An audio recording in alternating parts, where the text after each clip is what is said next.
In the 19th century, Tsarist Russia had embarked on a policy of aggrandizement towards southeastern Europe. The lengthening shadow of the Tsarist Russian Empire on Europe was accompanied by the progressive weakening of the centuries-old Ottoman Empire as it was forced to retreat from the Balkans and the Dalmatian Peninsula.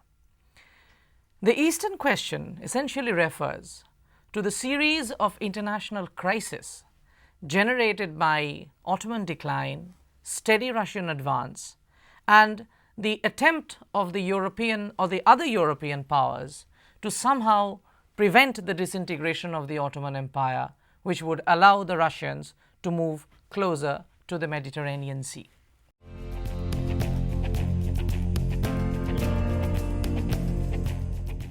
In order to understand the nature of the Eastern Question, one needs to look at the manner in which the Ottoman Empire came to play such a pivotal role in shaping the international relations of Europe in the 19th century. The Ottoman Empire spanned over 3 continents on the Mediterranean east. To the south, it spanned across the North African coastline, touching Egypt and Libya. It spanned over Asia along the Levantine regions, including the plateau of Anatolia. And in Europe itself, it had its base in the Dalmatian Peninsula and the Balkans. The capital of such a huge, sprawling empire in the Eastern Mediterranean was in the former Byzantine Empire, imperial capital of Constantinople, which the Turks renamed Istanbul when they captured it in 1453. The Ottoman Empire was, in its true sense, a multinational empire, although the central ruling cadre remained concentrated in the Turkish dynasty, the Ottoman dynasty.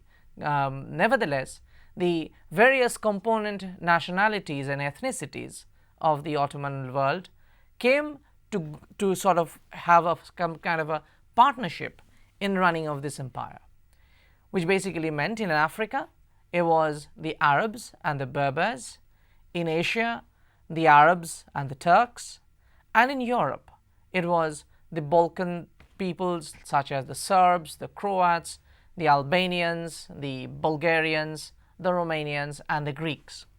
Although these are terms we use today, in those days it was principally denoted by the languages they spoke. So Romanians were not a people recognized as people.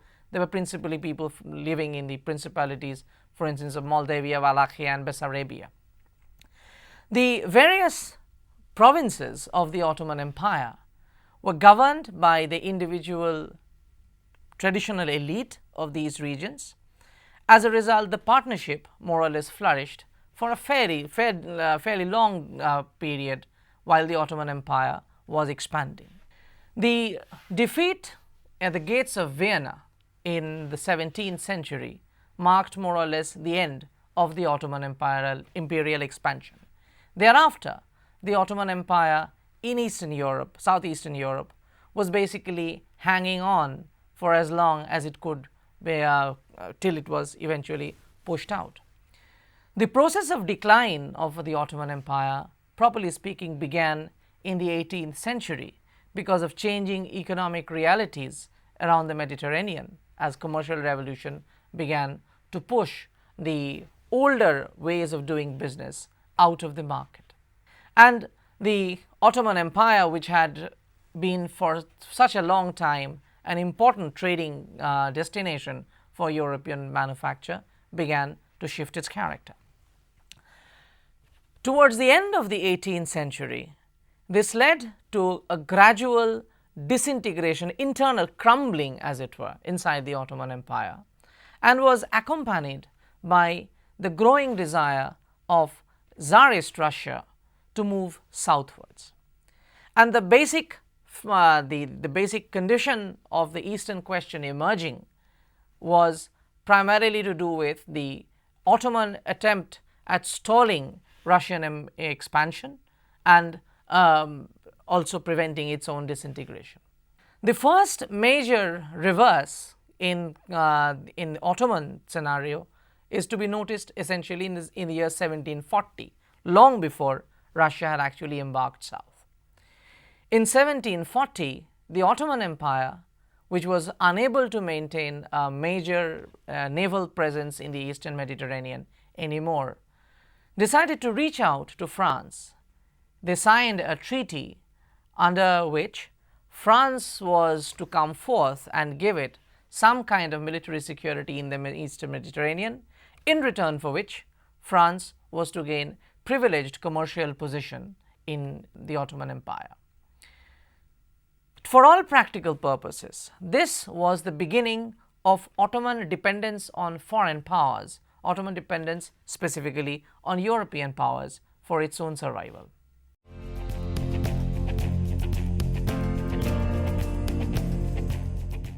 By the second half of the 18th century, as France was going through its own period of turmoil, Russian expansion in this direction began to play a major role in precipitating Ottoman decline. The preoccupation of Russia towards, in terms of expansionism in the southeastern Europe, had roots in what the Russians would call the warm water policy. Russia's vast coastline in the north had hardly any ports that would not freeze up during the winter, which basically meant during the cold Russian winter, the entire northern reaches of Russia would be out of bounds for commercial exchanges with Europe, which were crucial to the economy of the Russian Empire. So from the second half of the 18th century, as the Russian Empire began to grow more and more powerful, it began to play with this option of searching for warm water ports, that is to say, ports which would not freeze up during the winter. This could be found only to the Russian south, in the three nearest water bodies, which were the Caspian Sea, the Black Sea, and the Mediterranean Sea. And from the second half of the 18th century, Russia therefore began a policy of steady expansion towards the south, vis-a-vis the Persian Empire in the Caspian Sea and vis-a-vis the Ottomans in the Black Sea and the Mediterranean.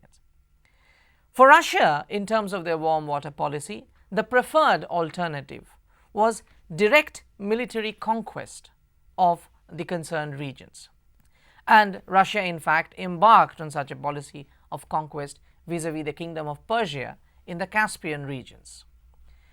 The Ottomans, however, proved a little tricky, because repeatedly Russia had to witness European opposition, greater European opposition to Russian policy of expansionism, of Russian policy of direct control of this region. Russia's primary aim was to push the Ottomans out altogether of the Black Sea, and more particularly of their possession over the Straits of Dardanelles and Bosphorus, which connected Black Sea with the Mediterranean Sea. Their preferred alternative was to dismantle the Ottoman Empire. To this effect, in fact, in the second half of the 18th century, Tsarina Catherine had actually proposed to the Habsburg Emperor, who was presiding over an imperial formation that had fought the Ottomans for long, from the 17th century, if not longer. The Tsarina had actually proposed to the Habsburg Emperor that the Ottoman Empire in Europe should be divided up between Vienna and St. Petersburg. The idea of Russian presence on the Mediterranean, however, the idea of Russia's domination of the Straits of Dardanelles and Bosphorus was not a welcome suggestion, neither for the Habsburgs nor for the British, and nor indeed for the French. The Habsburgs were of the opinion if the Russians reached the Danubian principalities of the south, such as Moldavia, Wallachia, and Bessarabia, then it would be only a brief time before which Russia would advance westwards and upwards into the Danubian principalities, which were ruled by the Habsburgs. So the Habsburgs were determined to keep Russia out. Britain also was increasingly becoming alarmed at the prospect of Russian expansion into the region, because from the later half of the 18th century, Britain was developing its British Indian Empire and was unwilling to let Russia come anywhere near the Eastern Mediterranean, which was pivotal in Britain's passage to India. France was moving with a defensive impulse. They had substantial commercial presence in the Levantine region and were unwilling to see Russia probe deeper into this. So when in the 1770s a major war was fought between the Russians and the Ottoman Turkish Empire, the Ottomans were defeated and Russia ran over the Danubian principalities of Bessarabia, Moldavia and Wallachia.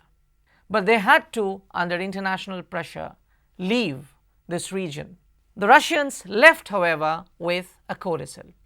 They signed the Treaty of Kuchuk-Kainarji in 1773, under the terms of which Russia secured from the Ottomans the right of the guardianship of the Orthodox Christians who lived in that region,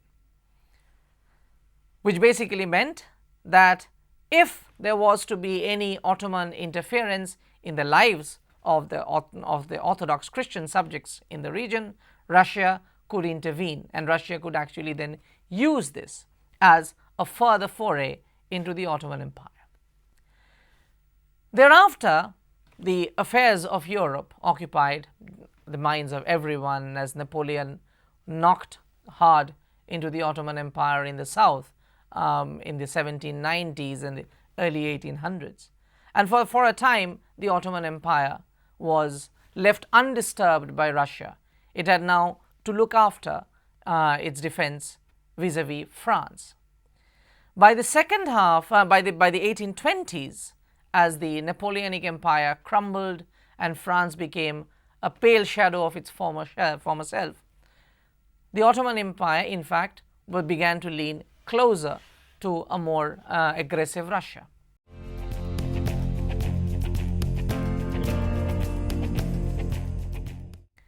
The real problem for the Ottoman Empire in the first half of the 19th century, however, came from the Greeks. Given the progressive weakening of the Ottoman Empire, and given the changing nature of European commerce, the Greeks, who used to constitute the main frame of Ottoman commerce with Europe, began to look for their own independent space outside the Ottoman Empire, which was declining, which was stagnating.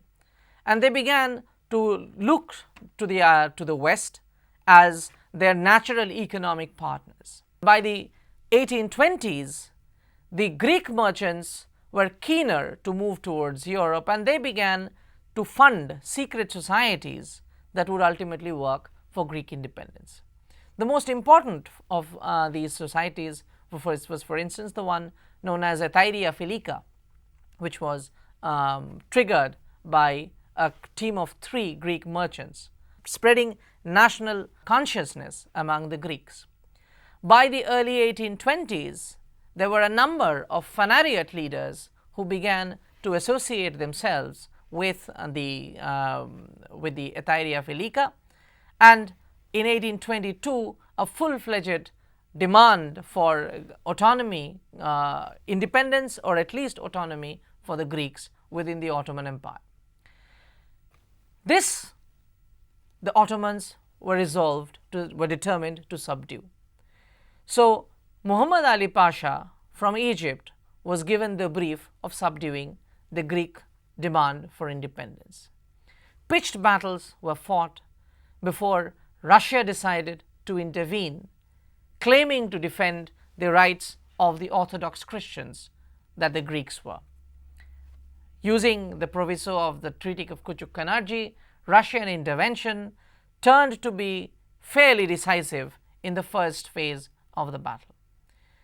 The British were alarmed at the growing Russian influence in this region, and they were afraid that this might actually mean that Russia would gain both in Constantinople, Istanbul, and in the Greek in the newly emergent Greek region.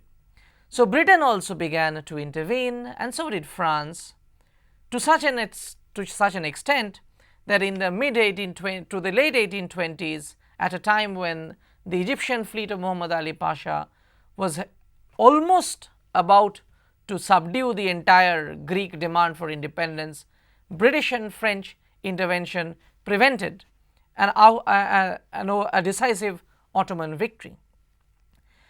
This led to a period of a cooling off, as it were, but it was becoming fairly clear by 1830 that Greece was going to go a different path from the rest of the Ottoman Empire.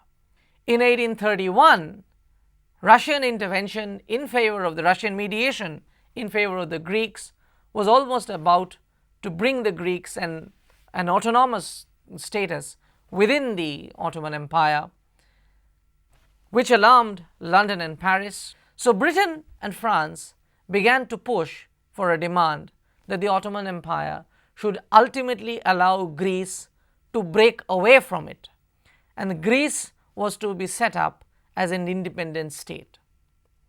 This was the understanding that was arrived at in 1832, and in order to make certain that the Greeks did not get the opportunity of bringing the Russians into the Balkans, it was decided that the Wittelsbach dynasty of Bavaria, which is a German-speaking dynasty, quite removed from the Russian sphere of influence, would provide Greece with its first king.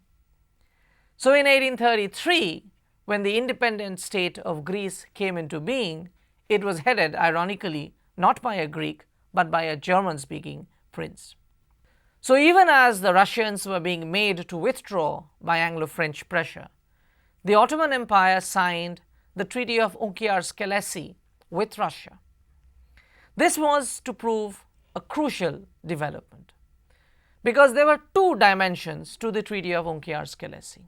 On the one hand, the Ottomans and the Russians were to enter into an offensive and defensive military alliance, which basically meant that if the Ottoman Empire was under attack from any other power, the Russians would step forth, and if the Russians were to be under attack from any other empire, the Ottomans would step forth. For the Ottomans, this was an important thing, because around this time in the 1830s, Muhammad Ali Pasha of Egypt was trying to carve out his independent space by creating hereditary succession in Egypt, nominally within the Ottoman Empire, but virtually preparing for a secession. So the Ottoman Sultan was simply trying to take out a guarantee, something like an insurance from the Russians. Now, in return for giving this offensive and defensive alliance, this guarantee, the Russians demanded that the Ottoman Empire should allow the Straits of Bosphorus and Dardanelles to remain open to the Russians even in times of war. The general practice till that point of time had been that the Straits of Dardanelles and Bosphorus would remain open for all powers, but in times of war, the Ottomans used to close the straits. Russia was simply simply securing the guarantee that even in times of war, Russia would have the freedom to navigate into the Mediterranean Sea.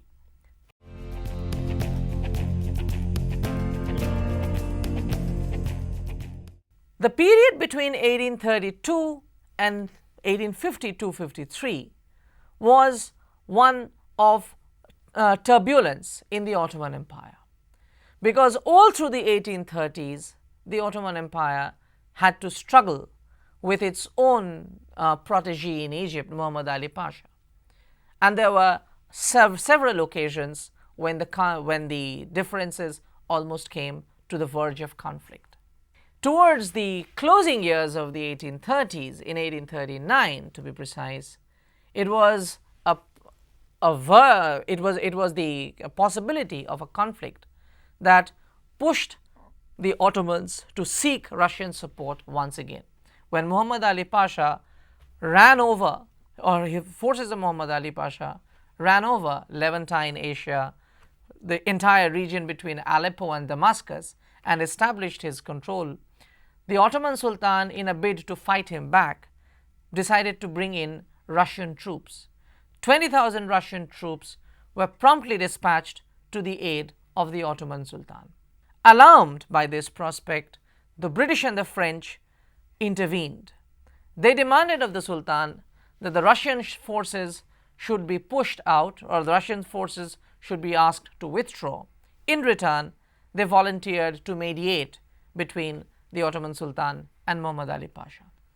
The outcome of the resolution, the outcome of this mediation in 1840 was that Muhammad Ali Pasha was recognized as the hereditary ruler of Egypt and was also given the governorship of Syria, Aleppo and Damascus, but on the condition that these regions would continue to remain within the Ottoman Empire.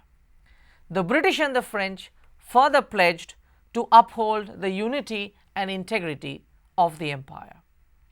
This pledge was finally formalized in the Straits Convention of 1841. Under the Straits Convention, the Ottoman Empire was made to agree to the idea that in future, in times of conflict, the Straits and Dardanelles and Bosphorus would have to be closed to all powers. Now, this remained in violation to the secret provision that the Ottomans had already signed in the Treaty of Unkiar-Skelessi. The complications generated by the Straits Convention were to have momentous significance in the years that followed. In course of the 1840s, France decided to step up its diplomatic presence in this region, and particularly with the coming of Napoleon III, the French decision to increase French profile in the region began to have a more hard consequences. Napoleon III, desirous of soliciting Catholic support in the realm of his domestic arena, began to push for a change in the status of the Ottoman Empire's disposition towards the Christians. The Ottoman Empire in Levantine Asia ruled over the lands which the Christians considered holy, Bethlehem and Jerusalem, and some of the holiest churches of Christendom happened to be in Levantine Asia. When this diplomatic offensive was brought into being, the Russian Tsar was very concerned, and he decided to make another push. In 1853, he is supposed to have told the British ambassador, Philip Seymour, that we have a very sick man in our hands, and unless something is done about it, he would bring all of us down with it, or words to that effect. The British ambassador is supposed to have said that the sick man actually needs a physician, not a surgeon. But this is very clearly indicative of what Tsar Nicholas was planning to do. Tsar Nicholas meant to give the Ottoman Empire a push, and when the French diplomatic offensive looked like displacing the significance of the Russians as the guardians of the Orthodox Christians, the Russians decided to go to war. When the Russian advance in this region began, the British and the French immediately decided to give the Ottomans military support, which allowed actually to push them back in 1853. But even after Russian withdrawal had been staged, Britain and France decided that the problem had to be solved for once and for all. So in 1853, Russia was asked to pull out of the Danubian provinces of Moldavia and Wallachia, and even from the province of Bessarabia, from their status of guardianship. That Russia was not to use their guardianship of the Orthodox Christians as a diplomatic counter against the Ottoman Empire. Further, several other proposals were also forwarded. It was argued that apart from her guardianship of Danubian provinces, Russia had to stop meddling unnecessarily in the internal affairs of the Ottoman Empire on the guise of protecting Orthodox interest. Further, it was argued that the Straits Convention of 1841 would have to be re-evaluated to consider whether the Russians would have access to the Mediterranean even in peacetime without consulting the other powers. And finally, it was argued the Danube had to be open to all. Now, this was a provision, the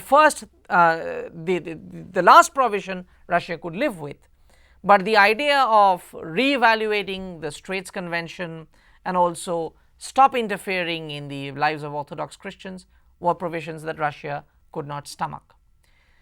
This led to the Crimean War, where Russia had to fight the joint forces of the British and the French, and the Austrian Empire also joined in, keen on expelling Russia from the Danubian principalities.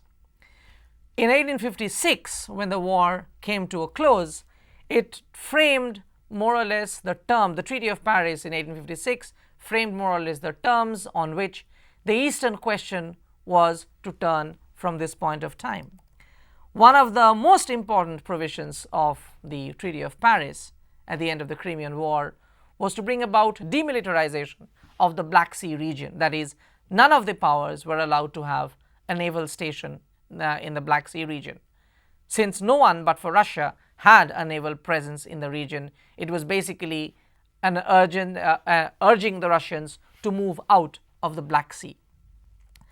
The second most important provision was that the Ottomans had to reform their state structure in such a manner that Orthodox Christians would not give the Russians the pretext of returning to the region.